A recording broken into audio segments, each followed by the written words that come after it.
In just a few days, South Korean President Moon Jae-in will meet with North Korean leader Kim Jong-un in a summit that many see as a preview to President Trump's possible meeting in June. But as senior foreign affairs correspondent Greg Palkot reports, the possibility for peace with the North could be complicated over reports about just why North Korea's leader announced a shutdown to nuclear operations. Along the DMZ between North and South Korea, preparations for Friday's Inter-Korean Summit involving South Korean President Moon Jae-in and North Korean leader Kim Jong-un. We've instilled the theme of welcome and care and peace and desire. It'll be the first time in years that leaders of the two countries have met. And as the summit is on the South Korean side of the border, it will be the first time since the Korean War a leader from the North has come to the South. There's a lot riding on it. I'd say I half hope for and therefore half expect the beginning of a process. But I think the most important thing about this Inter-Korean summit is the next step, which is the summit between North Korea and the U.S. A South Korean official said the summit could confirm North Korea is committed to denuclearization, a key goal of President Trump, as well as move towards a peace treaty which would finally end the war in Korea. Negotiations made more tricky amid fresh reports the reason Kim offered to halt nuke testing at one site was that it had collapsed and was dangerous. Still, South Korean President Moon's push for talks is seen as another factor in getting this far. And then there is President Trump. No previous American president has issued a credible military threat to North Korea. And he did. He did. Secondly, he's the first American president willing to sit down and talk with the North Korean leadership.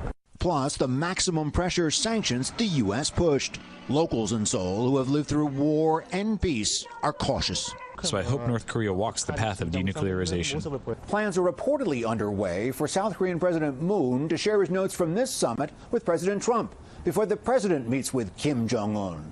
That might not happen until mid-June. Brett. Greg Palkot in Seoul, South Korea. Greg, thanks. I think for you and our viewers, we have to see this summit on Friday as a crucial warm-up to the planned summit between President Trump and North Korean leader Kim Jong-un. Officials here have been planning logistics for weeks now for this DMZ meeting between Kim and the South Korean President Moon Jae-in. I've been told by his office that these talks will go well into the night, Friday night, Korea time. It's the first time that these two leaders have met face-to-face in years of the two different countries. First time the North Korean leader has set soil on the South since the Korean War.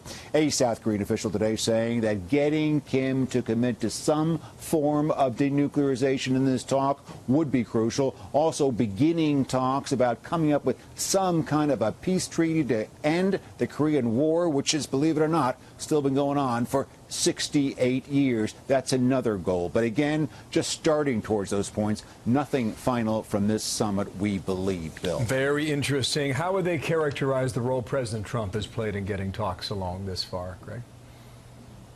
We've been speaking to a lot of people here, Bill, and that role is significant. You've got to look at what South Korean President Moon has been doing. He's been talking about talks from the very beginning. Also, after firing off all those missiles and setting off all those nukes, North Korean leader Kim speaking dovish a bit as well. But listen to what long-time observer Mike Breen says about Donald Trump's importance. Take a listen. No previous American president has issued a credible military threat to North Korea. And he did. He did. Secondly, he's the first American president willing to sit down and talk with the North Korean leadership. And one more element that Breen notes, Bill, also the maximum pressure, the sanctions, that's hurting the North as well. One last proviso, though, Bill, on the campaign trail. Remember, President Trump said, yeah, I'll sit down with Kim and we can talk. Hey, the odds of a successful talk might only be 10% or 20%. I got to tell you, at least some experts I talked to here say those odds might be right. Very tricky stuff. Back to you, Bill. Indeed it is. Thank you, Greg. Good reporting. Seoul, South Korea, Greg Palkot.